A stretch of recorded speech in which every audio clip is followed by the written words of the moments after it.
Hola, cage fighting connoisseurs. This is KidNativeBloodyElbow.com, joined once again by Connor, chronically late Rubish, and Zane Simon. You know your nickname, Zane. Are you going to say it or am I? You gotta say it Ah, if you want it. If you want it, you gotta make I'll, it I'll stick. pass. The nickname was too harsh, but who can forget it? The fans know. The fans know what Zane Simon's nickname is. We're here to break down UFC 175, the MMA Vivisection.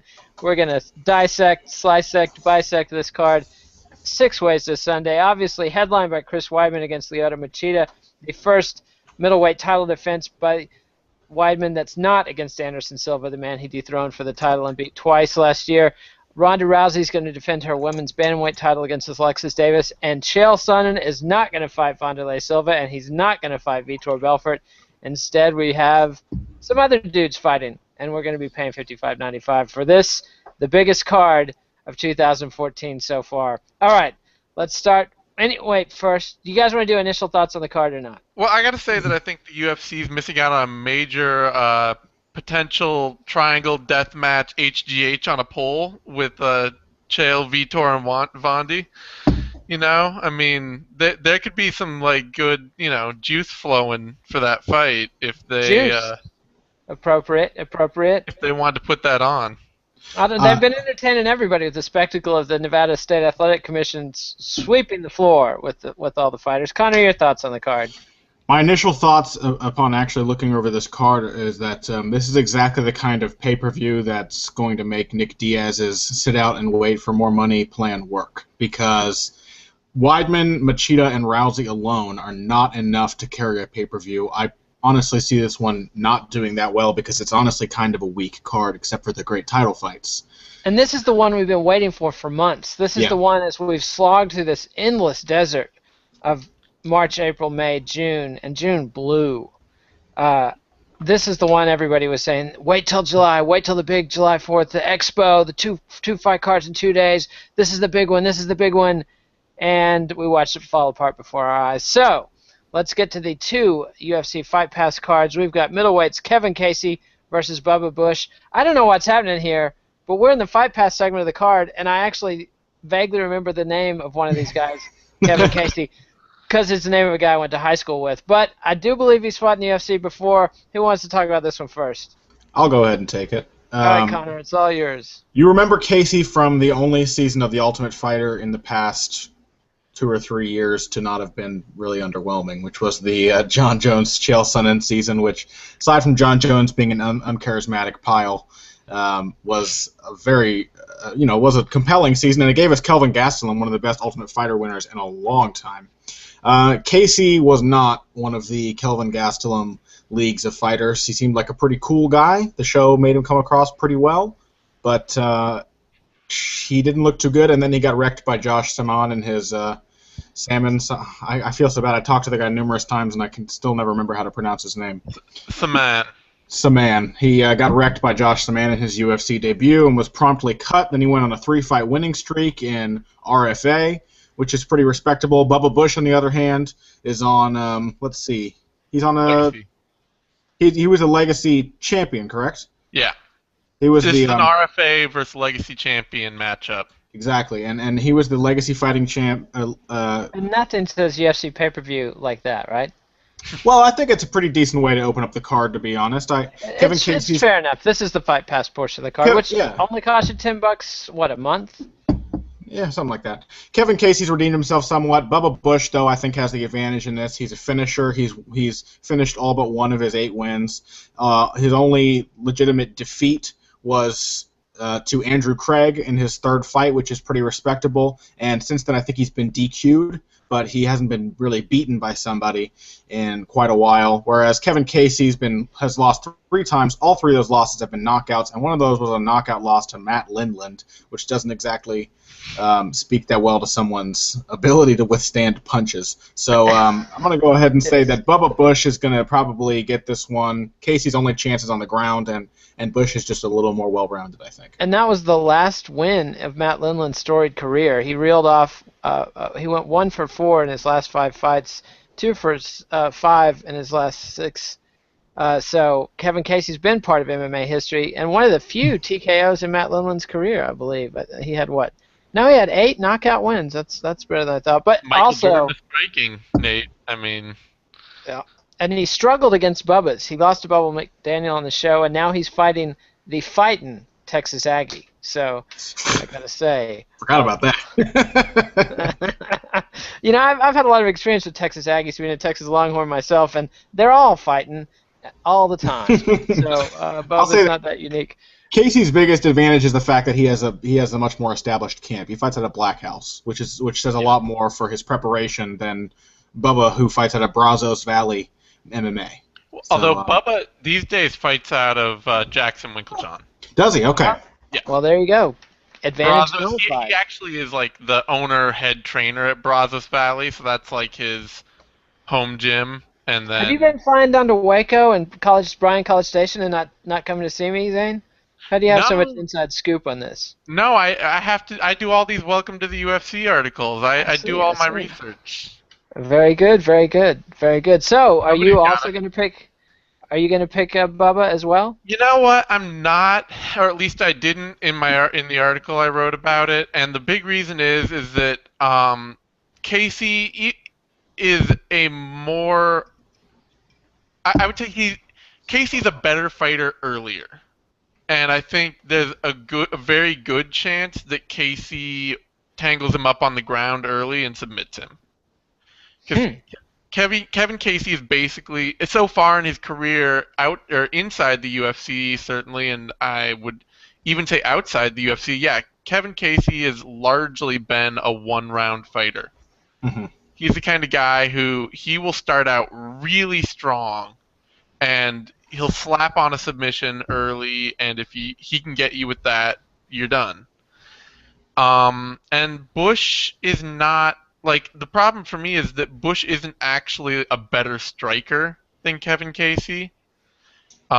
His stand-up is really mechanical. He's really kind of I want to just get my hands on you and get a power takedown and get top control. And I think, he's a good, solid top control fighter. He's got great ground and pound. He works well to look for submissions and all that. He's heavy on top. But I think Casey, that'll play right into Casey's game plan early, and I think that puts him at a high risk. If it goes past the first round, it's much more Bush's fight. But all right, and the odds makers are barely bothering to put odds for this fight. And here's an ominous thing, though.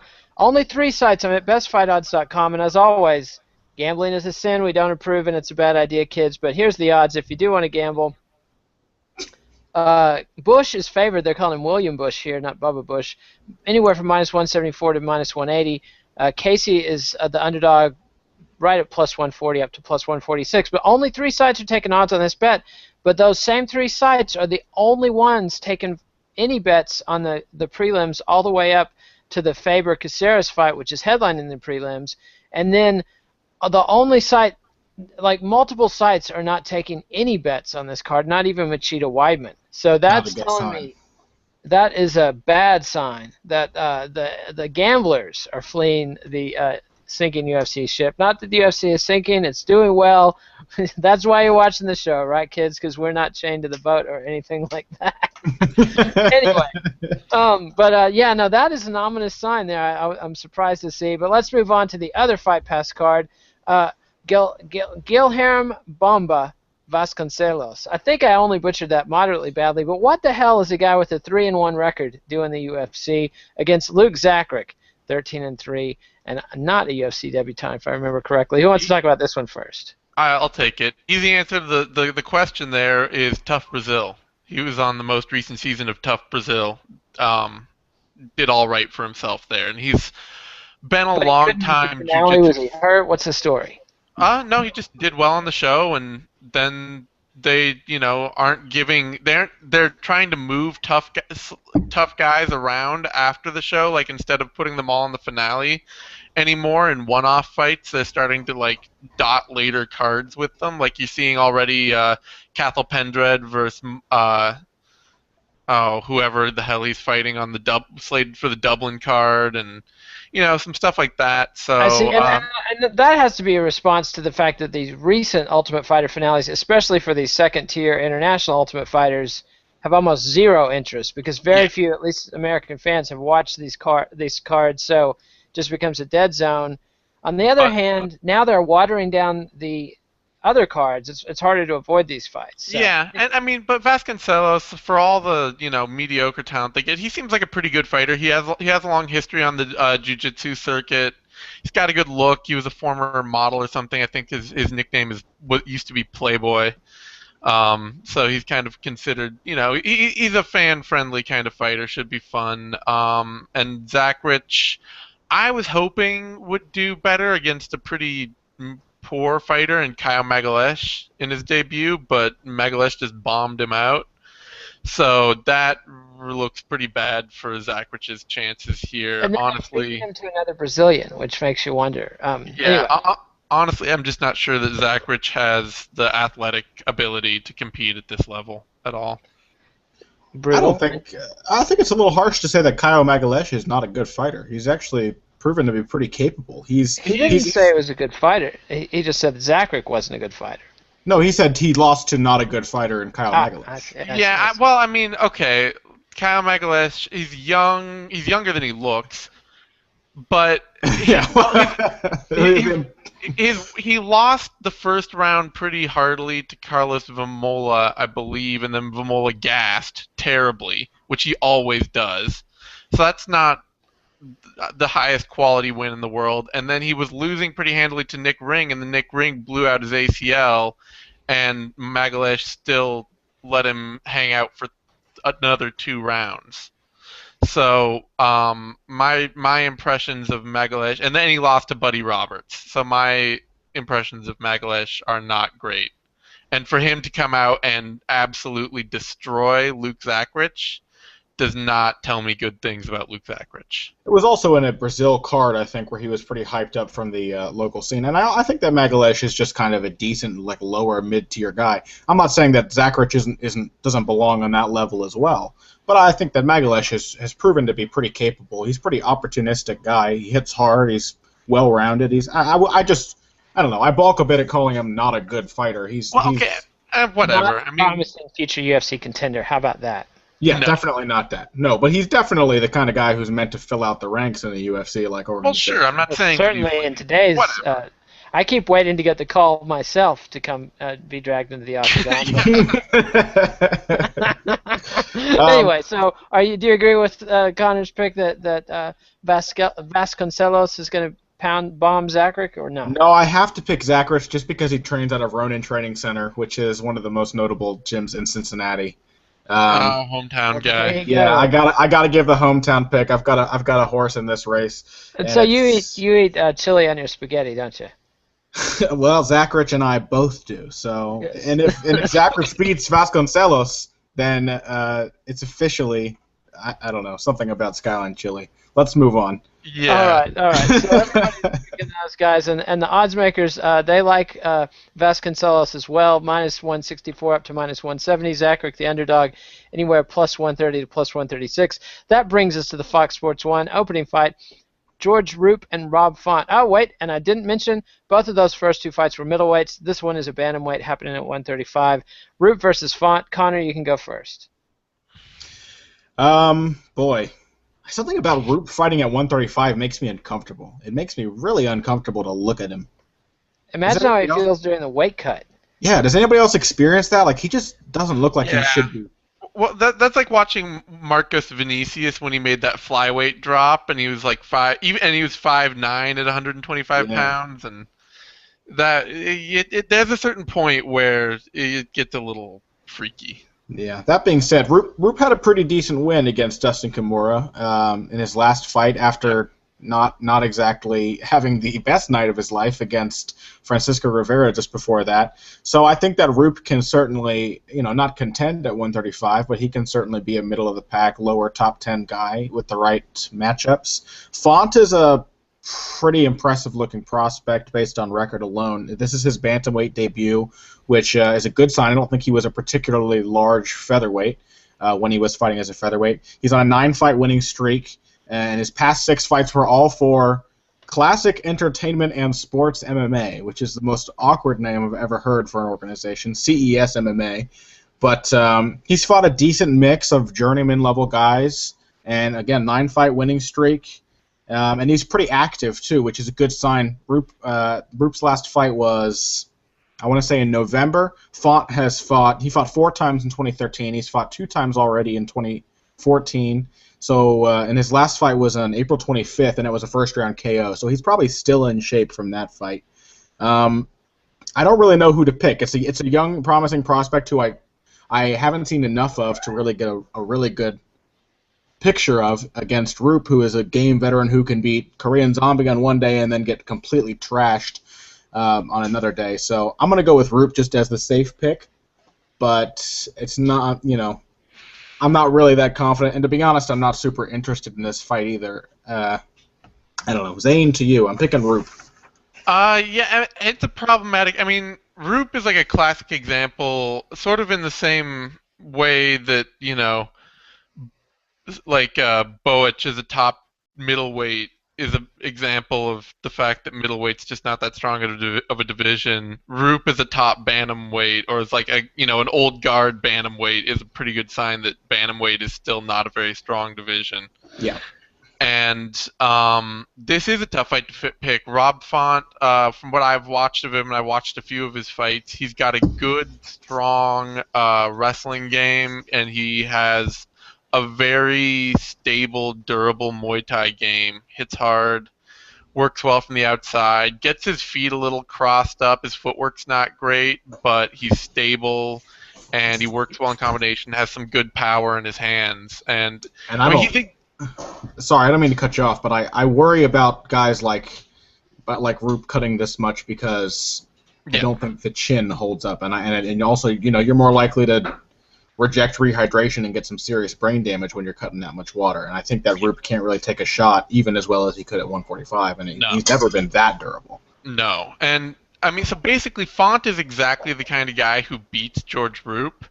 It's just that this is his debut UFC fight, and you never know how well somebody's going to do against an old vet in the UFC coming in for their first fight. So it is easier to pick Roop. I think I would take a chance on Font in this fight because, like I say, he does have exactly the kind of style that beats Roop, but he'll have to be on point. Yeah, and Roop is very crafty. I mean, we saw that with his way back when he beat Korean Zombie. He's got way more experience under his belt now than he did then. He's the kind of guy who can give anybody trouble on a given night. It's just that's why it's so hard to pick. I'm going to pick Roop based on experience, especially at the UFC and the WEC level. But I agree with you. I do think that Font is a worthy bet. Yeah. And the odds makers agree. They've got Roop as the underdog. I mean, as the favorite anywhere from -184 up to -190. But Font is not that far behind at +150 up to +156. Again, not many sites offering odds on these fights. And that brings us to Bruno Santos versus Chris Camozzi. And this is a middleweight bout. Zane, you go first. So yeah, what I was talking about with middleweight not being a strong division.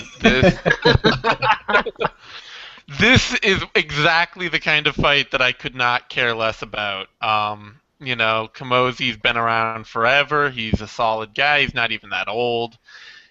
But, he's now dropped back-to-back fights against Jacare and Larkin. And,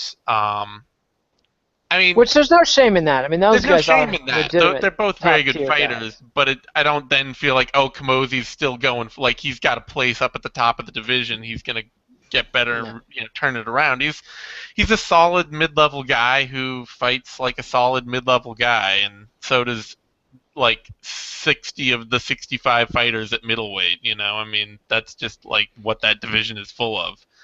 Yeah, and he did roll off a 4-fight win streak, so you have to. Did. No, I mean he's got quality. It's just not like there's nothing exciting there in Camozzi's game. Definitely nothing exciting about Chris Camozzi. Fortunately for him, Bruno Santos really just has control. That's it. He's got cage control. He's got top control. That's all he does. I think Camozzi's experienced enough to beat that, honestly. I hope so, because otherwise Santos will make this a real boring fight. Well, that bout he had against Krzysztof Jotko was notably boring. I don't remember many fights these days, but I remember that one as it's like touching a hot stove of boring. Anyway, Connor, Your Uh, to thoughts on ba- this? just to back up what Zane said, I may have been slightly late today, but I did do notes while I was at work, and Well, there you go. and in my notes I have written here, Kamazi is a UFC middleweight. That's all I have to say about Chris Kamazi. I mean, it's just he's exactly what you find in the middleweight division outside the top like 6 or 7 guys. It's like every time he fights, it's just a shrug. Who could really be bothered? He's going to get smashed by the top 5 guys, and he's going to maybe do okay against the guys under that. And that's no slight to him, but it's just like these are the kind of guys that are in the like top 15 or just under the top 15 of the middleweight division, and that's really not a good sign for where the division is right now. They need some. This division has always been bad. In fact, you could make a case that historically this might be one of the better eras in this division's history. True. It's livened up a lot since 2 years ago with all the Strikeforce guys in it now. They just need some fresh talent like Bantamweight's been getting recently. Yeah, they need some guys at the bottom who are really tearing through it. I mean, who are going places as opposed to just floating kind of at the bottom of the tank. Yeah, which is exactly what Chris Kamazi is. Chris Kamazi is just there to pad the resumes of guys like Jacare, who Jacare smashed him. God, he ran through him with absolute ease. I'm actually a little interested in this fight, though, because of Bruno Santos, who I think is one of the better prospects the UFC's picked up in recent years. And he's a solid guy. He had a really good win streak going. Not an exciting style, but my hope is that he will have learned from that Krzysztof Yatko fight, because Yatko did unexpectedly well in stopping Santos's usual stifling game, which is how he won all of his fights before that. He had his only stoppage win was a retirement, which I'm guessing the guy just got exhausted and decided not to get laid on anymore. So my hope is that Santos will come in and show something a little different, having learned that at the UFC level, you can't just do that. I mean, even you have to be a special kind of grinder to be able to just hold people down. And Santos is clearly, if you can't hold down somebody at Yatko's level, you can't expect to do that as you work your way into the top 10. So I'm hoping that Kamazi, being the underwhelming veteran, will be a nice test for Santos, the prospect who's hopefully still trying to find his style. If after the first round, we'll probably know if it's going to be a good fight or not. But if the first round shows something different from Santos, then I'm interested in that. I see. And the odds makers, they're kind of getting Santos fever here. No, they've got Kamosi fever. They've got him favored heavily, minus 248 up to minus 260. I didn't make a pick, but I think I'm picking Kamosi as well. You're picking Kamosi. I was going with Santos since you were rating him. I think it's safer to pick Kamosi. You can't always bet on a guy after 14 fights of doing the exact same thing to suddenly change his style. Yeah, but I was going to say that's a lovely hope that you're. Yeah, I'd like to see that. That's why I'm interested, but I'm picking Kamosi to win. And Zane? Oh, no, it's Kamosi. I mean, you can't depend on some guy who can only grapple to not get outstruck in the UFC. You can't. Like, we saw that with the Braga-Neto-Clint Hester fight. I mean, you know. Yeah, we've seen Hester that even got taken down a few times, but he torched Braga-Neto on the feet when they were standing. And so we've got. I don't even know if you talked about that fight. Even the preliminary preview of this fight is boring me already. Let's move on to Ildemar Alcantara and Kenny Robertson. That is a fight that has some interest because I like the Alcantara brothers, and Kenny Robertson has a similar name to a guy who pitched for the Texas Rangers in the '90s back when I watched baseball. Welterweights. Connor, you want this one? Kenny Robertson's awesome. Alcantara is the guy who might catch your interest here based on his name, but Kenny Robertson is an exciting, fun fighter who can take a hell of a shot and is a very dynamic grappler, good wrestler, great submission skills. He's kind of the quintessential fun submission wrestler. I remember him now. The knee bar he got against Brock Jardine was fun, and then he also the Thiago Perpetua fight I enjoyed. So. Mm-hmm. And he also had a really fun fight with Sean Pearson, which probably should have been a draw because he got clobbered all over the place in the first round, 10-8 rounds, and then won the next 2. So he's a tough cat, and I think that fight probably should have been a draw if I'm remembering it correctly. Mm-hmm. Alcantara, though, I mean, very much like his brother stylistically, I think. Are they brothers? Is that their relation to each other? Yep. Very much like his brother stylistically, athletic, strong guy, dynamic grappler, good, powerful striking. I mean, I don't know, he's one of those guys who doesn't strike you as championship caliber, but he's the kind of guy who makes champions. Champions are, people who are going to be champions are based on wins over guys like Yuri and Ildemar Alcantara. They're very tough fighters. It's a tough fight to pick. I'm actually this is one that I had not decided at all who to pick beforehand. I really had no inclination. I'm going to go ahead and pick Alcantara. I think he's got a little more upside than Robertson. Robertson's a really fun fighter, but I think he's kind of condemned to be middle of the pack, fun action fighter for the rest of his career. Whereas Alcantara, I think, just being obviously the more athletic fighter and a little more diverse, has like I said, more upside for future chances. So I'm going to go ahead and say Ildemar Alcantara. Plus, he's the more balanced finisher. Robertson's basically only going to get a submission against a UFC caliber opponent. Alcantara can knock you out or submit you, or he can ride you out to decision based on that athleticism and experience. So I'm going to go ahead and say Ildemar Alcantara to you, Zane. Yeah. Hey, you got to quit cutting me out because I'm the guy like in Office Space. My job is to take the show from you to Zane. Like when the consultants come in and ask, what do you do? I say, I tell Connor to stop talking and tell Zane to start talking. Nate you can't fire me, I'm your boss, all right? Nate is like middle management. Exactly. Nate is the greeter at Walmart. Exactly. I mean, don't make me start preparing for these fucking fights because I've got decades of research in MMA and I don't care to do it anymore. All right, Zane, go ahead. Okay, yeah. Thank you, Nate. Thank you very much. You done well. But Alcantara, I mean, a big thing part of this too, unfortunately, is that Alcantara is like 4 inches taller than Kenny Robertson, and just seriously huge at welterweight. He's one of those guys who, you question kind of how he makes the division. And yeah, I don't know. Like, I want to pick Robertson because the nice thing I saw out of both these guys in their last fight is Alcantara really has improved, especially with his striking output. That was a big problem for him early on, was that at range, he would just sit there and wait to get hit.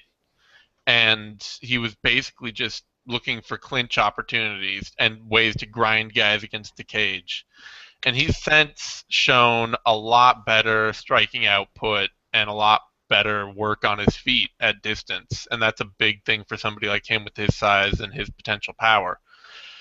And for Robertson, he showed in his Perpetua fight that he can actually stick with his strengths and not get caught up in a brawl, because that was the problem with the Pearson fight, is that he came out and really looked to try and box with Pearson, and if he does that, he will get cracked. He's not a good striker at all. Unfortunately, I do worry that as technical as Robertson's grappling and wrestling is, that Alcantara is just a little too big and a little too good with his sprawl and brawl. And I got to pick Alcantara here, but I mean, it could easily be that Robertson's technique is just clean. If he sticks to his wrestling, his technique is clean enough and solid enough that he can get Alcantara twisted up and on his back and hit something nice, but I think Alcantara is going to be a little too tough. Yeah, Robertson's that opportunistic wrestler and submission grappler. He's not, there's like the two types of wrestlers you see in MMA, and he's not the athletic, strong, crazy endurance guy. He's very much a crafty wrestler. His takedowns are based on that, and so is his positional and submission grappling. It's all about catching you in mistakes, and I think that Alcantara is just too big to not be able to bull through Robertson's technique on the ground. Yeah. And the odds makers agree. They've got Alcantara favored anywhere from -154 to -160, and Kenny Robertson, the underdog, not by a huge margin, +120 up to +126. That brings us to bantamweight Uriah. What the hell am I doing on the preliminary card favor against Alec Caceres, Bruce Leroy? Again, I'll explain why this fight is on the prelims because Fox Sports 1 said, no, you're not giving us a preliminary card headlined by Marcus Brimage versus Russell Down. That's why this card is on the preliminary. And so it's a classic case of the UFC serving multiple masters, none of them well. I have to say for a Fox Sports 1 card, 4-fight card, Faber Caceres, Robertson Alcantara, Kamosi Santos, Roop Font, not a hot package. Faber Caceres does go some direction towards saving this, but still kind of a squash match, at least as far as the odds makers considered. Zane, you can take this one first. All right, yeah, I mean the big thing I'm looking for here for this fight is for Caceres to be really competitive. That's what I want to see. I mean, I want to see him come out and not get so wild and stupid that Faber blitzes him out in like 2 minutes, because there's a very distinct possibility that that happens. Well, Faber's so opportunistic and dangerous. I mean, he can win very quickly at any time, so it's just a matter of whether that happens early or whether that happens late. Do you think Caceres has any way to win this fight? No, no, God, no. I mean, I feel like this is the Von Lee, Ildemar or Yuri Alcantara fight all over again, where I picked Von Lee because I really just wanted to see him do well, not even win, but just do well, and he just got bombed in the first 30 seconds. And so I'm picking Faber this time. Lesson learned, you know. Lesson learned, and that's why I'm Not not not even even. calling you by your nickname anymore, Zane, because Yeah, well, you're whatever. learning. You're learning. Yeah, that we'll see how long that lasts. I am sure I'll be back in the doghouse by next week. But Faber, he one way or another, I don't. His wheels just the wheels haven't fallen off yet. He's still one of the very top five, even if top two, top three guys in his division. And Alex Caceres is a good, fun fight for him right now. It's something for him to do. But that's about it. Yep. And Connor? I don't think this is a good fight. I think it's going to be entertaining, Yeah. but I have no idea what they're doing with Alex Caceres by matching him up with Uriah Faber. I mean, I don't know how many options are out there for Faber right now, guys he hasn't already faced. Zero. That was the problem. Yeah, I mean, Zero. but man, I hate to see this happen to Caceres because he's really been putting something impressive together. And he's, that Pettis fight was perfect. It exposed some holes in his game. He still got the win. It was. But you can already tell when they're booking him against Pettis that they're not looking at him. They were seeing him as a gatekeeper in that fight. I think that was a bit. And he of an put upset. himself over as a guy who's still developing. I think that they should treat him as a guy. He's not. Yeah. Well, in the UFC, careful what you wish for, because you win a big upset, then you get thrown to the lions. I think it's actually good for Bruce Leroy because it'll raise his profile considerably, and he's got a good chance of hanging with Faber, even in his best days. That's one of the reasons I love Faber so much. Even at his peak, back 2005, 2006, 2007, he would have very entertaining fights with guys that you would think he would have beaten quickly. I mean, the way Faber wins, he capitalizes on mistakes, lightning quick, but sometimes he can struggle before that, or at least have a lot of dynamic scrambles in action. And I think this could be a great opportunity for Bruce Leroy, even if he loses a fight. As long as he acquits himself well and doesn't get smoked, he's going to come out of this much bigger than he went in. Yeah. That's a good point. That is a good point. And I think that Caceres can hang with Faber, particularly on the feet. Caceres has a lot of holes in his striking. He doesn't always use his range as well as he could, but when he does, he's very potent. And Faber's never been a fantastic striker. He was quite hittable against Scott Jorgens, and he's been quite hittable against quite a few opponents that really you wouldn't think should be able to hit him. Also, given the fact that this will be, I think, Faber's first fight without Dwayne Ludwig in his corner, to help him adjust without Dwayne Ludwig having run his camp. Are they working with Martin Kampman now at Alpha Male? Yeah. So you can't base Kampman's coaching off of his style, but I'm not sure how much Kampman emphasizes defensive striking incredibly always been terrible at it himself. Whereas, I mean, he really has. He's incredibly hittable. Very hittable. Whereas, Ludwig was a guy who could never really get over, but clearly had all of the skills, just like mental lapses stopped him. Whereas Kampman has always been really easy to tag. I don't know how much you can draw from that, but doesn't bode well for how Faber will deal with somebody who is still coming along. Also, I mean, how coachable do you think Faber really is, though? I mean, yeah, exactly. I of think all the guys at Team Alpha Male, he probably benefited the least personally from. I think there was noted improvement just from the drilling and stuff that Ludwig had him do, whereas there didn't seem to be any kind of intelligent training going on there at all before Ludwig. But I also think that Faber kind of has to always be the big dick in the room. I don't think he. Big swinging dick. When you say the guy's the big dick in the room, that's just like saying he's an asshole. Well, yeah. I kind of think, and you can see it in the way Faber fights. He likes to bully people. Team Alpha Male. What can you say? I think if you're cool with him, he's a cool guy, but he's exactly the kind of guy who would name his team Alpha Male. He likes to be that person. And so, it's tough to say how much he'll learn. And honestly, Kampman kind of seems a little too nice to really make Faber learn the way that Ludwig would have. Ludwig, I talked to him. He's got a domineering personality type, and he has a lot of faith in his own abilities. I don't know about Kampman yet, so we'll see. We'll see. I'm picking Faber, obviously. I can't really pick against him. He's a top bantamweight in the world. I hope it'll be a fun fight. I hope that Caceres won't get smashed in the first minute because it'll be a huge blow for his burgeoning career. I would like to see a good competitive fight that Faber wins in like the second or third round, probably by submission. Yep.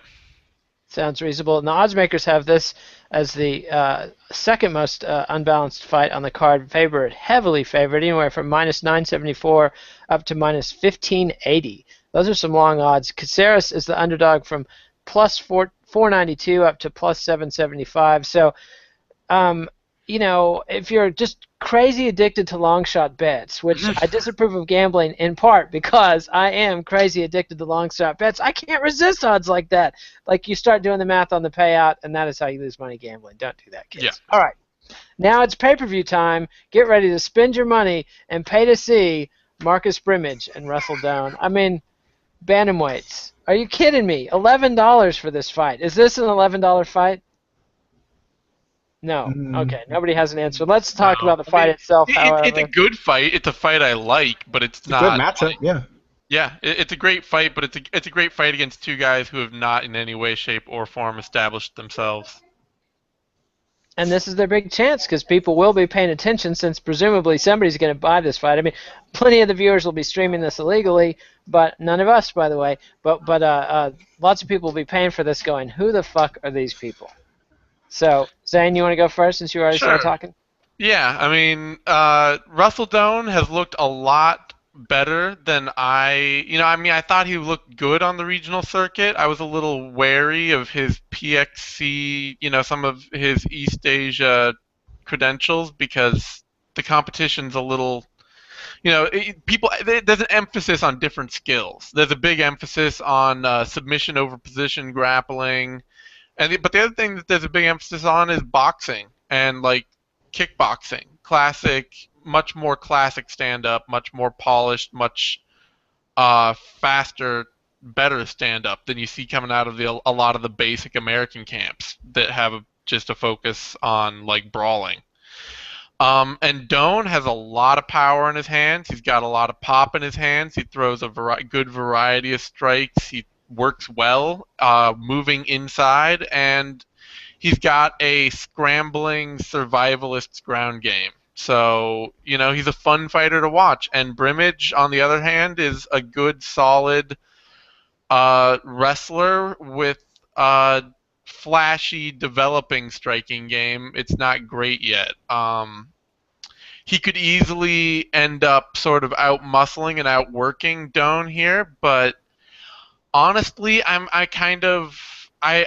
fear I like Brimage. He seems like a really fun, nice guy, and I like watching him fight. But I worry if guys like Doan aren't just going to kind of be his eventual poison, guys who can resist a takedown or scramble out of it when they hit the ground, and who hit hard enough and have enough speed and power in their hands to really throw him off. So I got to kind of go with Doan here. All right, and Connor? I think that Brimage's reputation. See how important that part was when I said "all right," Connor?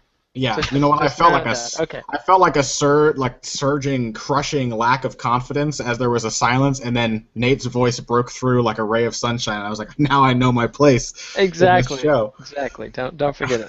I know just what to do. I think that Brimage's reputation suffered as a result of people trying to counter the ridiculous amount of Conor McGregor hype. You know what I mean? Conor McGregor crushed him, and then people said, "Well, yeah, it's Marcus Brimage," like trying to counter the hype that was coming off of that. Marcus Brimage is a good fighter. I mean, he really is. He's a solid mid-tier UFC caliber fighter. He was on a 4-fight winning streak before that against other hot prospects, against Maximo Blanco, which wasn't a great fight, but he deserved the decision, and against Jimmy Hedis, who is a very solid prospect, one-dimensional, but still a very dangerous guy to go against. And, Conor McGregor is a special fighter. I mean, there's no doubt about that. He really is a fantastic fighter. So I kind of like Brimage in this fight as well. I kind of feel like he might have the advantage just because he is a strong, physical guy. And that's how he wins his fights. He gets in your face. He's got, and he's not. There's nothing really that stands out about his style technically, but his mentality is one of a very tough fighter. Even after he ate all those counters from Conor McGregor, he still kept coming forward until he got knocked out.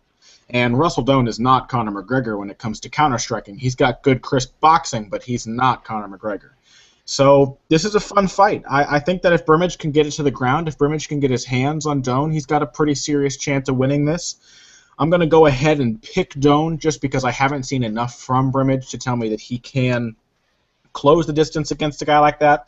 Even against Blanco, he had trouble like getting his hands on Blanco, and Blanco is a guy prone to huge mental lapses, can just never do what he's supposed to do in a fight, and still Brimage didn't really do what he could have done given the billion opportunities against him. I think that Doane is just the more proven opportunistic fighter at this point. So I like Brimage in this fight. I think it's a close one, but the safe pick I think is Russell Doane. Seriously, you're calling Doane the more proven established fighter when he's got one fight in the UFC against Leandro is on a Fight Pass card? I'm not saying he's the more proven established fighter. I think he's more proven in his ability to outstrike somebody at range and take advantage of opportunities. Okay. That's fair enough. Brimage isn't exactly a finisher.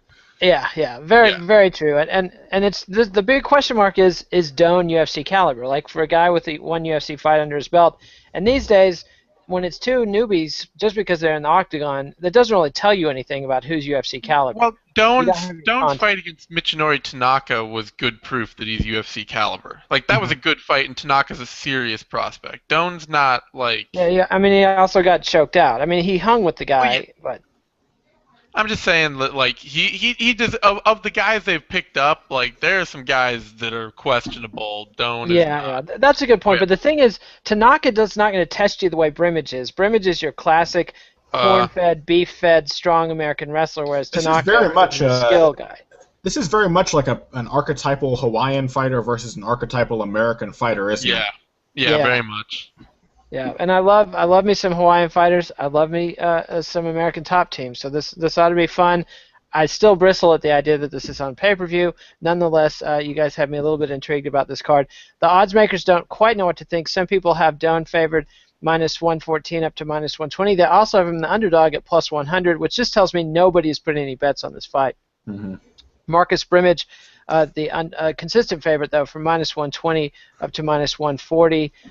That just tells me they laid out some odds and nobody is betting on this fight, which is bad mojo for the UFC Expo. I mean, this is historically, we're talking Brock Lesnar versus Frank Mir week, and this is, just yikes. Yeah. Anyway, that brings us to the second fight on the pay-per-view card, Thiago Santos versus Uriah Hall. Uriah Hall, of course, the Ultimate Fighter phenom, who's been a little bit of a disappointment in his UFC career, excelled on the show. These guys are middleweights. And is Thiago Santos, is he a Thiago yet? Because, there's a storied litany of Thiagos in the UFC. Thiago Alves, Paulo Thiago Silva, the disgraced. I don't know that you'd want to be a Thiago at this point, honestly. I mean, Alves is constantly hurt. Paulo Thiago's gone on a terrible slide, and Thiago Silva got kicked to the curb. He's insane. It's insane. So I think allegedly insane, Connor. You gotta learn. I'm sorry. Thiago Silva is allegedly. He has gone through a very hard time in his life. Let's just put it that way, and didn't handle it well. So, but back to happier topics like Uriah Hall versus Thiago Santos. Is Hall going to establish himself this time or not? Connor, you can go first. I don't care about Uriah Hall, and no matter how much. The hype, the head kicks, I just don't care. I can't. Miller flipped him off in public. Used the N-word against him in a setup. Like, who would plan this out? What a genius kayfabe this was between the two of them. I just can't be. I can't be convinced to care about or to get out. A guy was carted away to an ambulance after a Uriah Hall head kick, Connor. He looked really good on The Ultimate Fighter, and he's looked really unimpressive since then. And I don't think that beating Chris Lieben at this stage in his career really says anything. That was kind of like taking your cat to get put to sleep, wasn't it? I mean, right, exactly. Sad and painful, but he stepped up and he did what he had to do. That's true. He didn't cry in the octagon, and it was even more sad because of the fact that Lieben himself had to stop the fight. And Lieben, if you have more determination than Chris Lieben, and he's the one who has to quit, you're a terrible corner. You need to retire. and never set foot in the octagon again. But regardless, yeah, I mean, Uriah Hall, whatever. And Thiago, this is also not a pay. Honestly, I like Brimage versus Doan more as a pay-per-view main card fight than this. I just don't care about this. I just don't care about it. These guys, once again, these are UFC middleweights, and they're not top 5, so they're not that inspiring. Yeah, Uriah Hall could do something really incredible and put himself over. Thiago Santos had a pretty impressive last win as well. He won that fight. It was a body kick knockout, wasn't it? I mean, that was pretty cool. Even though. Oh, yeah. Sorry. Go ahead. No, go on. I was going to say, that was also a fight that Ronnie Marks was totally unprepared for, notably. Yeah. Like, his coaches just shit on him before that fight, and they're like, he didn't train, he didn't eat right, came in overweight. Yeah, which doesn't speak too highly of Thiago Santos, because if he can beat that Ronnie Marks, that doesn't look as impressive given how easily he was bested by Cesar Ferreira before that. And Ferreira hasn't really looked that good either in the UFC. So I'm going to go ahead and say Uriah Hall, I guess. I don't know why I'm getting so annoyed by this fight, but I just don't care about it. Well, I think you're getting annoyed because they are trying to build Uriah Hall. Like, he showed these glimpses of what they want to see. Here's this young, likable. You got to admit the guy is likable. Oh, yeah. He was on Ultimate Fighter. He's likable. Has a cool fighting style when he pulls the trigger. He was kind of strange. He was kind of sociopathic on Ultimate Fighter. He had some weird issues. Professional fighters we're talking about. You're not like wanting him to marry your daughter. You're wanting him to. No, I don't know if he's likable though. He had a lot of like really weird issues where somebody would laugh at him and he would just like, I don't know. I mean, they edited it too. How about compelling? He was interesting as a personality. Yeah. Yes, it's compelled, but he wasn't somebody I hated. Like, there have been guys like Tony Ferguson on the show where he pulls some stunt where you're just like, boy, I hate that guy, which is good because you want to see him get his ass kicked. But Uriah Hall, you were like, I have no problem with watching this guy kick people's asses. What I do have a problem is watching this guy bro hug and high five in the middle of the cage, which he is prone to do. So let's see. I mean, I get the feeling they're feeding him Thiago Santos. You know, it's like stories I've heard of what they do to pit bulls, you know, to make them fight, where they smear blood all over a puppy and throw him in there with a pit bull. And so, and I think the reason I'm not interested is because if Uriah Hall beats Thiago Santos in the expected spectacular fashion, it will still tell us nothing about how good Uriah Hall is as a fighter, because that's what he did on the Ultimate Fighter. He beat guys that were not at the level of the guys he ended up losing to. But let me tell you something about the fight business, though. Spectacular knockouts are spectacular knockouts. Yeah. Crow Cop got over on beating Dos Caros Jr., who was a completely unqualified guy. I mean, like, that wasn't his first fight. Crow Cop had plenty. He was already over before he did that one, but that didn't hurt his resume at all. No, and it won't hurt Uriah Hall's resume. It's just not going to build any interest in me. And the casual fan, that it very well might. Aren't you a snob, Mr. Know-It-All? I want to see these fighters developing and growing, and I understand why Hall needs another good win before he can be put against another tough fighter, but I'm just not really interested in him until he beats a good fighter. So you're from Missouri today, not Cincinnati. You want to be show me. So are you picking Hall? Is he going to take? I'm picking Hall. Yeah, I think so. So they don't need to put a jalapeno in his sphincter or anything to make him kill, because that's the next stop for pit bulls that won't attack. I'm told that these criminals. You know way too much about. You have been told way too much about. No, you know why I know this? Because I dated a girl 10 years ago who had a dog, Lucky Miracle, the lovable, sweet 85-pound killer pit bull, who was actually not pit bull-like in that he had no interest in attacking small animals. Unfortunately, he had been horrifically abused and abandoned by people who were trying to make him fight. So he was real jumpy if you got anywhere near his butt, and he was real jumpy if you made his owner nervous. And she was comfortable with me, so I could wrestle with this dog and have all kind of fun, but there were some scary moments when people spooked that dog, and so that's my knowledge of. I'd like to ask how you found out the dog was jumpy when you got near its butt, but I think that's for another show. You stand next to it. I mean, with this dog, if you got behind him, like if he was eating and you were in a small kitchen and you walked to the refrigerator, he would turn and spin. I mean, like, this dog was real jumpy about his butt, and we were told by the animal people we adopted him from that he had probably had hot pepper and stuff shoved up his ass. So that's That's how I know these Be things. jumpy about your ass. I Yes. tell you, I would spin too. Yes, you would. So anyway, here's the Lucky Miracle, who was anything but a lovable dog. And so, Anyway, yeah. it's up to you. Have we both talked about this fight? I can't even remember if we've all I have talked yet about to this. talk about this fight, Nate. This is All what right. we need you for. Where now you're I falling down know, on but this see, job. everything is wrong because Eugene couldn't do the care don't care first, and so we're doing the vivisection before we do the care don't care. And now you guys are doing you don't care about these fights. That's a different show, Connor. You guys are supposed to care about these fucking fights. That's the problem. And so the UFC criticism has gotten so meta that our previews have turned into our show critique. What are we gonna? We're gonna talk about Chael Sonnen on the care don't care. I can tell you now. So, I'm Shane sure. Simon, do you care about this fight? I'm It's kind not of even in a the same. valid question. Don't answer it. Don't answer that question. Don't fall into the trap. Tell us Yeah. who's going to win, because you do Okay. care. This is the vivisection. Yeah, Of course we care. this is a fight that Uriah Hall should win, but once again, it's a fight that it doesn't matter if he wins it or not. I mean, it's not a tough test for him, but it's a trap fight, is what it is. It's a fight that he should win, but he could easily lose. Thiago Santos, as bad as Hani Marks was prepared for that fight, and as bad as Hani Marks looked for that fight, Thiago Santos still went out and put a beating on him. And, if Santos can come out and be aggressive and really pressure Hall, Hall has yet proved that he can do really well against somebody who's going to come out and pressure him and not just You really high think five. so? Because my problem with Hall is that he reacts well if in a violent situation, but if he has a chance to take his foot off the pedal, he'll coast. I mean, don't you think he'll react to a threat?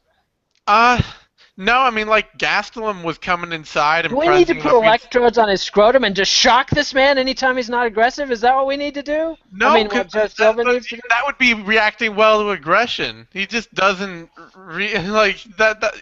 Gastelum was able to press him up against the fence a lot and pressure him. I mean, the problem is I think he doesn't feel the pressure even when he is pressured. He doesn't necessarily take notice of aggression even when it's there. So that's like the sociopath thing, like the experiment where they hooked sociopaths up to an electric shock and put a stopwatch in their hands. Okay, we're getting way too focused on sociopath and electricity here. Because it's a Also, topic I care about, unlike this fight. Anyway, go People's ahead. balls and ass region. Yeah. That's torture. That's not anything sexual, okay? So just want to be clear. Torture, nothing more all-American than torture in the 21st century. I want to see Uriah Hall. Come on. I want to see Uriah Hall come to depend on that method, where like now every fight he's like constantly spitting out his mouth guard so his cornerman can subversively shove another pepper up his ass. Oh, that is horrible. Yeah, You're not allowed to walk these tightropes. Kid Nate can walk these tightropes of tastelessness just for no reason, but you are no longer. You stick to fighting, kid. All right, Zane. Hall should win this. Santos might. It's Hall's fight to take, though. All right, and so the odds makers agree. They've got Hall heavily favored, minus 407, minus 405, up to minus 425. Santos the underdog, plus 300 to plus 335. Hall should never be that heavily favored in any fight at this point in his career. Yeah. He's a guy I can't trust. I can't trust anymore, I would say, as Eugene Robinson would say. All right, now we've got heavyweights. Matt Mitrione versus Stefan Struve. Stefan Struve's first fight back since discovering some horrible heart defect. So good luck to him on that. And Mitrione coming off not the best performance of his career either. So who wants to talk about this exciting? Again, this would be a fine fight on the Fox Sports 1 card, but pay-per-view, baby, this is not.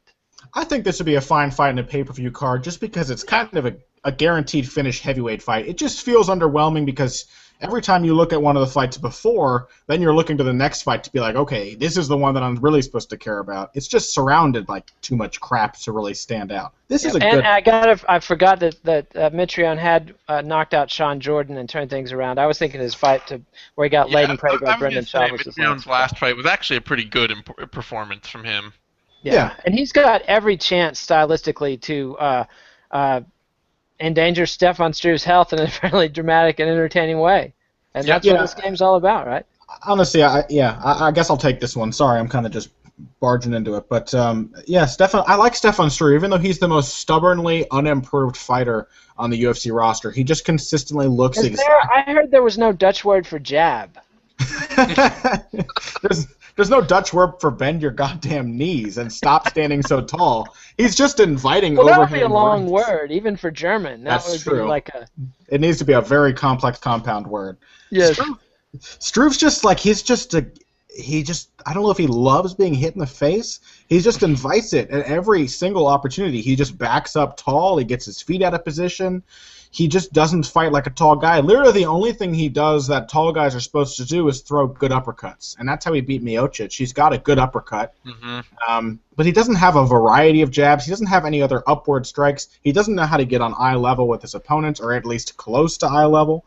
He's the kind of guy who continually thinks he's a kickboxer, even though his best chance is always on the ground because he really is a phenomenal grappler. Yep.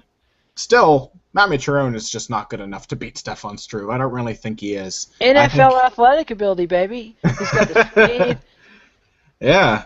I just don't see it. I think that Struve, they're both heavyweights. They both gas. They both take more shots than they should, but Struve is a better grappler, and I think his technique on the ground is what's going to win in this one. He's also got pretty good takedowns, or he can pull guard, which he showed a willingness to do that against Mark Hunt. And he's a fighter who's good enough off his back to pull guard and find success. He's 7 feet tall. Like at that length, you've got the leverage, you've got the length. And how do you stand up when he grabs your neck and jumps guard? How do you even hold his weight up? If he pulls guard, you're going down into his guard, right? I would like to see him. I bet Mitrione has an off chance of being able to hold him up. That would be pretty cool. Yeah. It would be cool. I mean, Pat Barry lifted him up when he was in a triangle. He lifted Struve off the ground. It's true. It's true. Pretty impressive. He went out a second later, but and then therein lies. Now, the only thing more depressing than thinking about Stefan Struve and his inability to throw a jab and his heart condition is Pat Barry. You've laid a bummer on a bummer. Never go double bummer, kid. This is a sad card, isn't it? It is, man. This is supposed to be the fucking highlight of the fucking year, man. I mean, it's like we work for these people. They don't like us. They don't want us around, but we work for these people. Don't let us down, boss. That's what I'm saying to Dana White. And stop letting me down, dude. We have to cover these. Please make them good. Yes. I don't know. Stefan Struve, some kind of submission, probably a triangle off his back. That's what I'm saying. Bold call. And Zane, do you think Struve can put down the man who once played offensive line in the NFL? The NFL. And once beat Kimbo Slice. I hope he can. I really do. But I don't know that I can depend on it at all. Struve's favorite thing to do in the world is get in a phone booth brawl. Like, that is what he loves. That is his favorite way to fight, is to get in close, standing tall with someone, and just throw wild hooks. And at that point, I think Mitrione has a better chance of cracking him than Struve has of cracking Mitrione. Much. He's got power, he's got hand speed, he's got a chin, he's mean, he's nasty, he's opportunistic, yep. I don't know. So I'll take Mitrione, but it's a toss-up. It's a toss-up between, and partially too, I think Struve coming off the layoff and all that. I'm just not 100% sure where he's going to be right now. I think Mitrione actually looks like, when he's standing right now, he looks like he's improved. He looks like his footwork's improved and his combination striking's improved a little. So that's a good point. Struve's been out for a long time. Mitrione fought pretty recently, just about a month ago, right? Yeah. So I think that Mitrione's on a bit of a roll right now, and I just don't know what I'm going to get out of Struve, except that he'll probably end up taking some shots and getting in a brawl. And that's a bad idea with Matt Mitrione. It reminds me of the fight Mitrione won his UFC debut against Marcus Jones, who, but for the grace of God, that guy had so much potential as a UFC fighter, except he couldn't take a punch. No, he didn't. He didn't. He totally did. If he had started MMA when he was much younger, he could have been something very interesting. He could have been like a mummy-like striker. I don't know if you ever saw Marcus Jones throw a punch, but that he was like the arm was extended and his torso and his grappling with was the arm out. That was the Marcus Jones striking. He couldn't throw a punch, but he could grapple, and he had some amazing throws and the athletic ability. Maybe I'm an old school Tom Landry Dallas Cowboy fan. I'm always drawn to that athletic ability, which is why I got to pick Matt Mitrione too.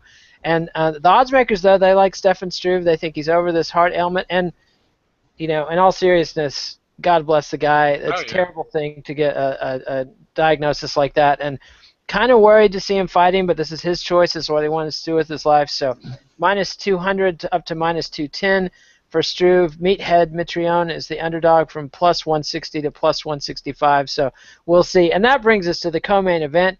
Ronda Rousey is fighting some woman, Alexis Davis. So, and the odds reflect that.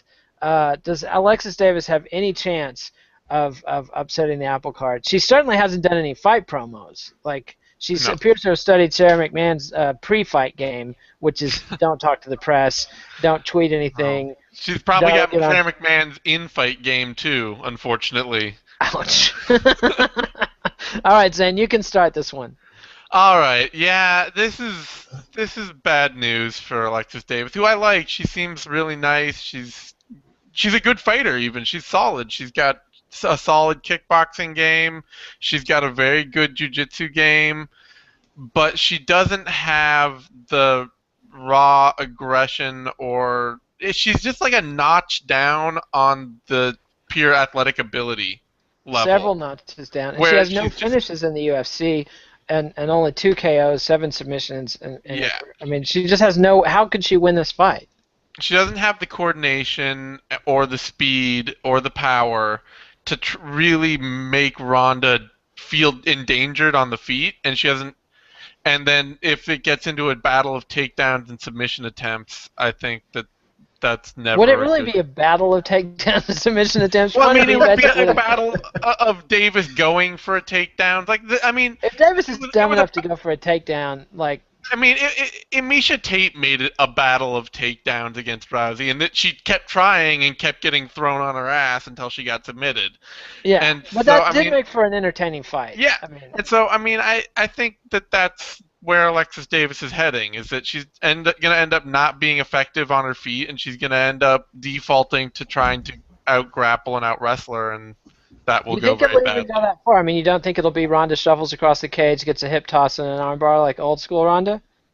No, I think Ronda wants to show off her striking a little. She's going to want to, like, show off at range a little, try some kickboxing, maybe even do all right with it. I mean, she certainly didn't fare badly against McMahon, and McMahon's got some power in her hands. Is she in any danger if she does that? If she dicks around with Davis, No, is there God, any no. chance? No. That's $55, ladies and gentlemen. The money is flying out. I bet the calls are just roaring into people's cable networks to buy this pay-per-view based on this vivisection. So Dana White it's fair enough. He's not happy with us. We're not happy with him. So Connor, what are your thoughts on this compelling women's? This is a championship fight. These are the best women fighters in the world. Well, that's 115. Yeah. Yeah, that's a good point. Zane, do you really think that Davis has good kickboxing? Well, she's had functional kickboxing. Yeah. Look, let me put it this way. In 135-pound women's MMA, how much good stand-up is there? Yeah, there's like Betch Kohea and nobody else that comes to mind immediately. Yeah, Basically. I mean, Andrade just goes into, like, hooks and brawling, and She's Vandalay Silva. Durandamy's good but she doesn't, like, have any power. She just ends up, being a point kickboxer on the outside. Doesn't that sadistically make you long to see Chris Cyborg cut the weight and just plow through these chicks in the most brutal, horrific way possible? Absolutely. I want to see Chris Cyborg. Chris Cyborg is really the only compelling fight out there for Ronda Rousey, except maybe Gina Carano. Carano, I would actually be more interested in this fight, even though it has very little chance of being competitive, just because Davis hasn't really put herself over. Yeah. Whereas, that fight at least has some kind of marquee value. That's at It least has definite marquee value. And Carano is a winner and is a mean person. She's a She tough will fight fighter. I you mean, out. only losing to Cyborg is not a knock on anybody. She was a good fighter in her time. And I don't know. Yeah, you're right, Zane. There aren't really any good strikers at 135. But Davis, I mean, that's not being at the top of that heap is not really impressive. I think No, that but it's what you got to work with. I mean, the fighter is more, you reflect the fighter's skills on their competition, not necessarily on a vacuum of just if you put them in, like, if she fought Tyrone Spong, how would she do? This reminds me of one of the great Donald Rumsfeld versus Dick Cheney debates, in which Zane, as Donald Rumsfeld, is saying, Dick, you go to war with the army you have, not the army you want. And Connor is saying, fuck it, let's bomb Iran too. So, anyway, that's enough to talk about that shit show. For God's sake. We've been waiting for Ronda. They made Ronda fight twice in 2 months, in December and January. We wait the whole rest of the year, and this is what we get. They won't sign Holly Holm. They can't sign Gina Carano. They won't sign Chris Cyborg. We get Alexis Davis. Minus 17, let's see, Ronda's favored. Minus 890 all the way up to minus 750. Minus 890 kind of catches my eye. Like, you know, if you feel compelled for whatever reason to bet on Ronda Rousey, which would probably only happens to extreme fetishists. I won't even speculate on the motivation any further than that. But that would be the bet to take. It doesn't really surprise me, though. It doesn't. I'm going to go ahead and say bantamweight women's division is uninteresting until Betch Correia beats the other 4 horsewomen. Because she's the only person, or until Sarah McMahon proves that she's learned from her loss. Because I think that. What about Holly Holm? Like, don't you think Holly Holm? I mean, she's got some glaring holes in her game, but she can punch. Holly Holm would be fun if they sign her, but they have to sign her. I mean, Holly Holm would get worked on the ground. How's Holly Holm going to stop Ronda Rousey's takedowns? I'm not talking about. She's going to get killed by Ronda Rousey, but she should be able to. I mean, they could put her in there with the Rosie Sextons of the world and get some highlight reel knockouts and build. Honestly, McMahon is the next interesting matchup because I think that McMahon will learn from that. I can't fault McMahon for not expecting Ronda Rousey to knee her in the liver, and feet. And I think that McMahon looked pretty solid for the 2 minutes that fight lasted. And she's very talented, very athletic. She hits hard, good wrestler, you know. Mm-hmm. It's that, and it's Betch Correia who has been steadily improving, has that really cool pit bull style of kickboxing, and I think is the coming woman, as they used to say back in the day. Well, I'll leave that coming woman thing alone. Alexis Davis, the underdog from plus 493 up to plus 900. See, I couldn't resist a line like that. Like you don't tell me a line like that. That, by the way, is what she said. I'll leave that coming woman thing alone.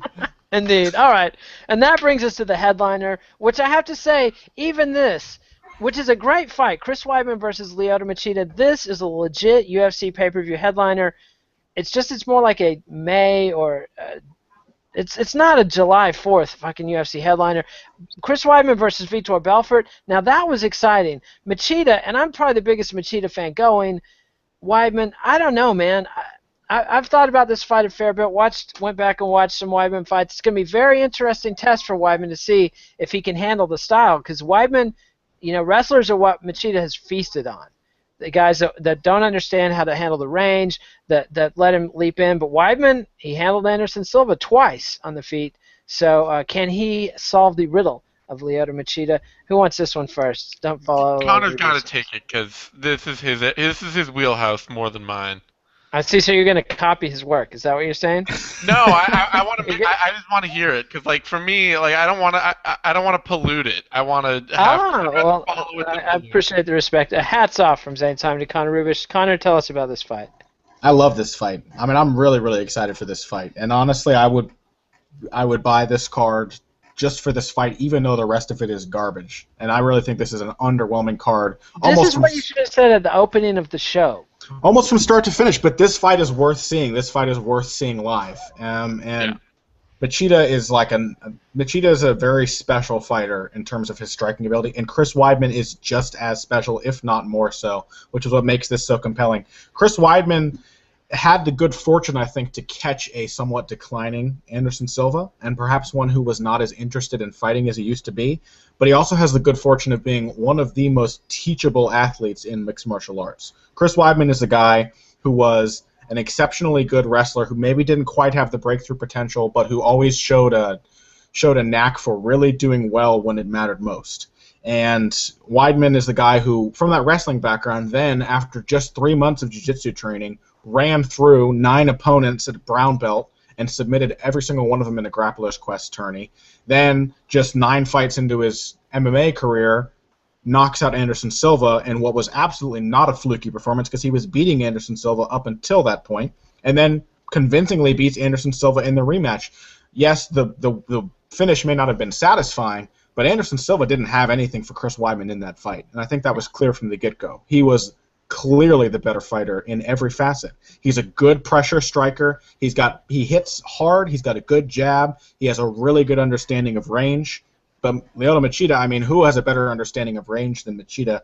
This guy is. But other than that, No, I don't think so. I don't think he does. Honestly, I just think that Machida just didn't.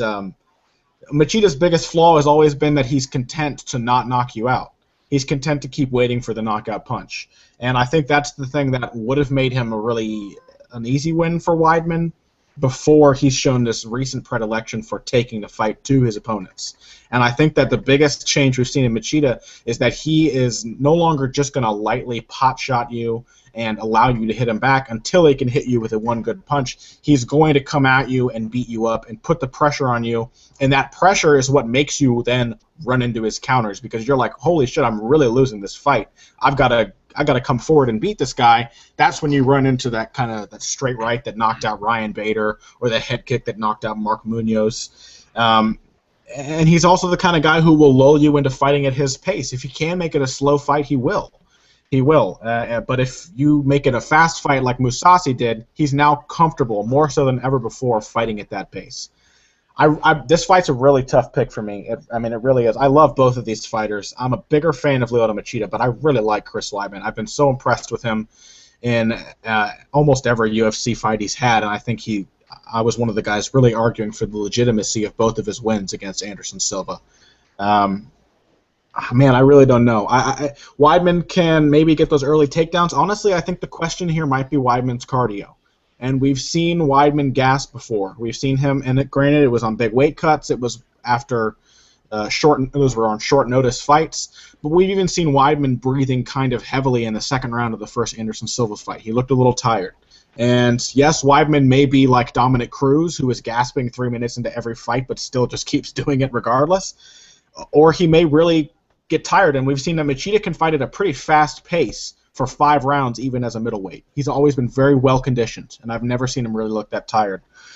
I'm going to pick Machida. I'm going to pick the upset here.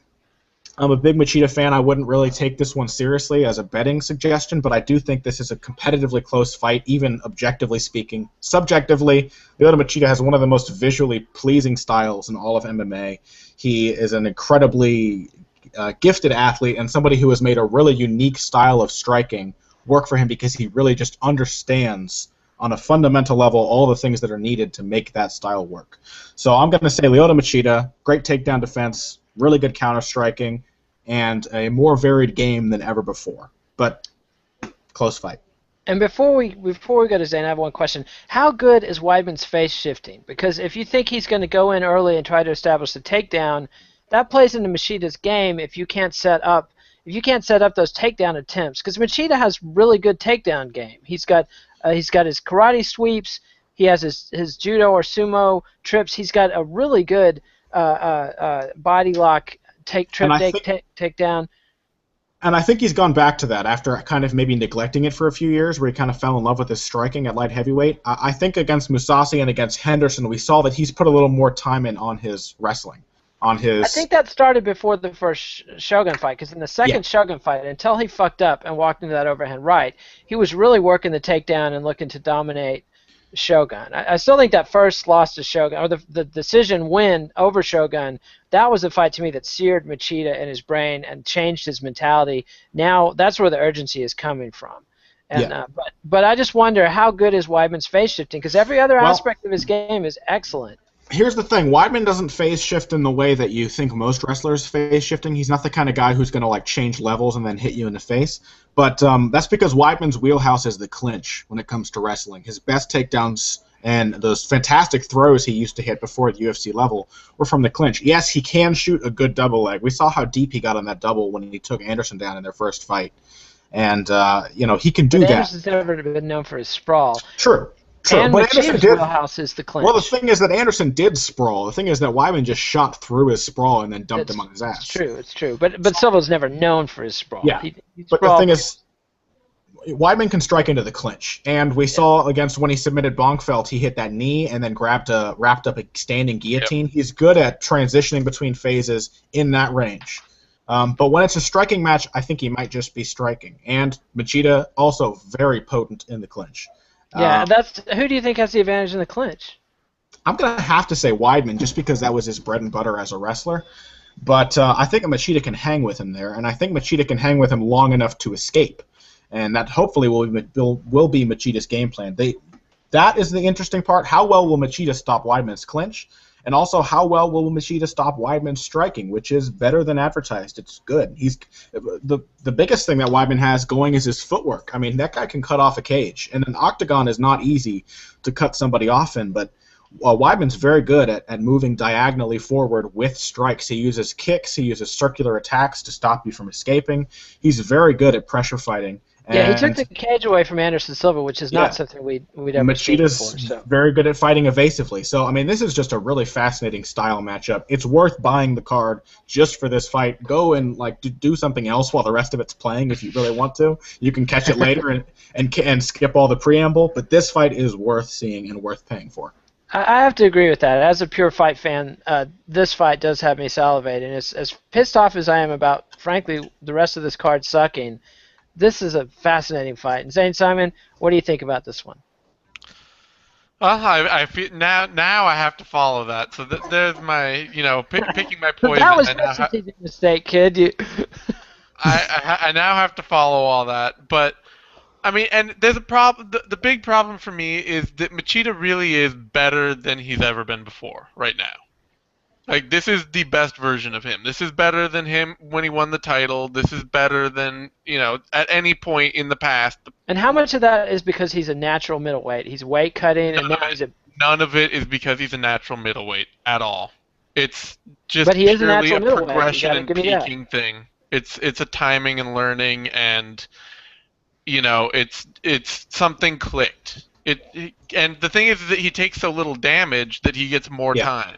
I was going to say that Machida is exactly the kind of fighter that gets better late in his career. Like Floyd Mayweather still improves from fight to fight and still tries new things. Machida doesn't get beat up, so he's free to try new things every time out, and he's now found a very successful formula. Yeah. So this is Machida better than we've ever seen him before, and that makes it really hard to pick against him. I mean, that makes him compelling in this matchup. Because Machida 3 or 4 years ago would have lost. I mean, against this version of Chris Weidman, Machida 3 or 4 years ago would lose this fight. He just would. He would get outpointed and outworked round after round and would not win.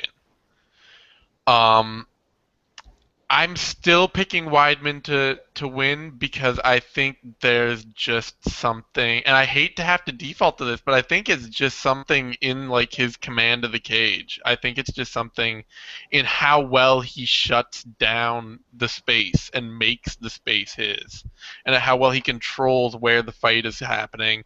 And I do think he's better in the clinch. I think that will make a huge difference. That he can close into the clinch with strikes. And I think he can close the cage down with footwork and close into the clinch and get Machida into the clinch.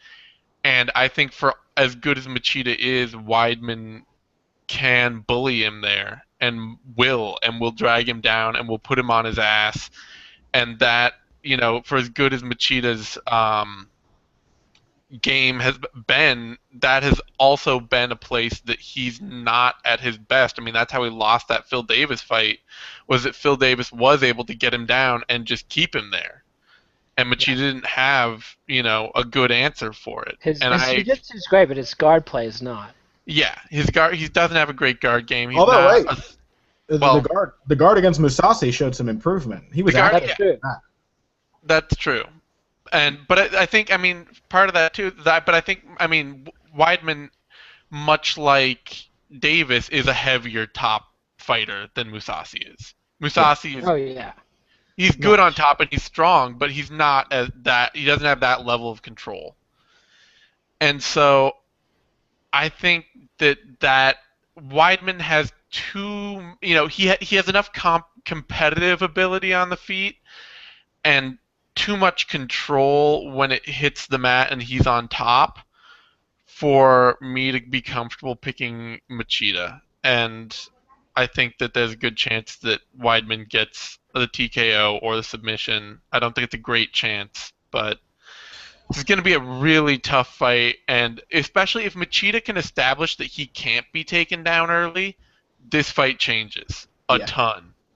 You Yeah. know, 3 or 4 stuffed shots, and this fight's a totally different fight. Yeah.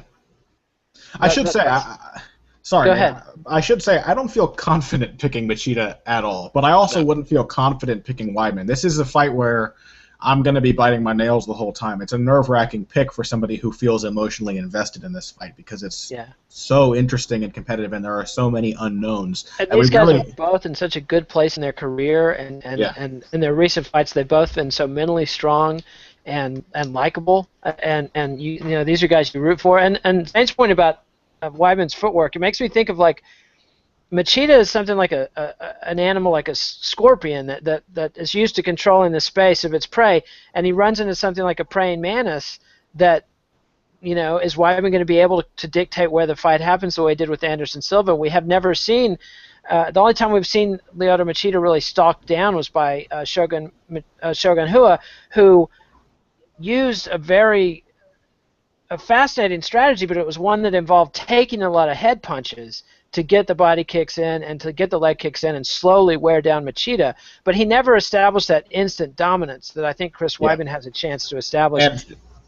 And Shogun didn't have the boxing that Weidman has. No. Weidman's a solid boxer, and he's long, too. Weidman has really long arms. Yeah. He's a big guy. I also think that mentality plays into this one because we've seen Machida look frazzled before. When John Jones busted him up, he looked very, very worried and kind of lost all confidence en route to that loss. And we maybe saw a little bit of mental weakness from him when he did get knocked out by Shogun. He was a little too set on getting the counters. Weidman, on the other hand, is like, he doesn't give a shit. He's the most confident fighter I've ever seen, and that was why he beat Anderson Silva more than anything else. He didn't care that he was fighting Anderson Silva. He just I thought he was a tiny bit flustered in the first fight when Silva was coming at him aggressively. I think he was prepared for Silva to pull his bullshit of running away and clowning. I think that's where Silva lost that fight. I think there was just a flash when Weidman tried to take down or two and didn't get it, and Silva was coming at him, but pushing a little too hard. But I think Weidman showed a little flash of vulnerability, which is no knock on you. You're in there with Anderson Silva. That's got to be a terrifying experience. It's kind of like, oh, he lost his breath in the death zone on Mount Everest. I've got some questions about the guy. But seriously, we have seen a glimmer of humanity from Chris Weidman against, admittedly, the greatest fighter of all time. So that doesn't tell you anything except that the level these guys are playing at. That's why this is a fun card. This is a fun fight, not a fun card. Fun fight because these guys are top-level competitors, top-level athletes. Both of them bringing some real stylistic things, and they're both growing and learning. And that's I really am just hoping for a great fight so we can have a great rematch because I love to see the strategy play out, and I don't want to see anybody just get blown out because we really need a great rivalry right now, and I think Machida and Weidman have a chance to do that. And I think the tell in that Anderson Silva fight with Weidman is how he reacted afterwards, because I think that when Weidman got flustered, it only caused him to then grow more confident. Because you know what the biggest thing was there? It was like when Canelo fought Floyd Mayweather. Yes, he lost that fight, but he earned Floyd's respect because he didn't back down when Floyd started to do the gamesmanship with him. And for Weidman, he may have looked a little flustered, but at the end of that round, Anderson was all laughing and joking. And Weidman came up to him and smiled and offered him a hug before going back to the corner. And I think that really got in Anderson's head because then he was doing all those antics between the rounds. Weidman was like, okay, all right, round's over. I'm going to try again next round, and I'm going to get you. And it was a confidence thing, like I'm on your level, or I'm above your level, and you're the champ, and I don't care. Yeah, that's an excellent point. So exciting fight. Hopefully it's enough to redeem this card. Weidman is favored not by a huge amount, but he's favored minus 190 up to minus 200. Machida, a little bit of an underdog. If you like Machida, this might be a good bet. Plus 160 up to plus 174, plus 144 up to plus 174. But again, not even all the sites are taking bets on this fight. So very strange to me. Just shows you where the UFC and Fox are with their marketing of this product, which is not a good place. We've been talking about everything except UFC 175 for weeks, and now we're finally coming to it. And now we're looking at it and going, oh my God, this is the card of the half year, and it sucks except for the headliner. So be that as it may, folks, I'll be back tomorrow to talk about the Care Don't Care preview with Eugene S. Robinson. With some in-depth technical breakdown with Eugene. Yes, no, we won't. We won't be doing that, but we will be talking a lot about the psychology of Chael Sonnen. I guarantee you, Eugene had a great. If anybody's a gymnasium pharmacist, Eugene dropped some science on the Knuckle Up on Monday about what he called the dog whistle steroid use of Chael Sonnen. He said anybody who knows anything about steroids heard the list of drugs that Chael Sonnen was proved to be using and was like, nice stack. Interesting approach. So I'm looking forward to talking to Eugene about that, and also the ethics and apparent possible sociopathy of Chael Sonnen and the whole bit. And also this card, like, yeah, I mean, we're gonna breeze through the Care Don't Care portion of this card for the most part tomorrow, and then Dallas Winston and maybe Connor. Maybe Fraser Coffin, if I can get him. We're going to talk about the Ultimate Fighter finale, Penn versus Edgar. Zane, you said you were born down. You might be down for that one, huh? Yeah, I might be down for that. So, awesome. Just drop me a line and tell me when you want to do it. Awesome. That's why we love you, even though we have an ugly nickname for you. So that will be happening probably Thursday or Friday, and then we'll go into the 2-fight weekend with Saturday and Sunday.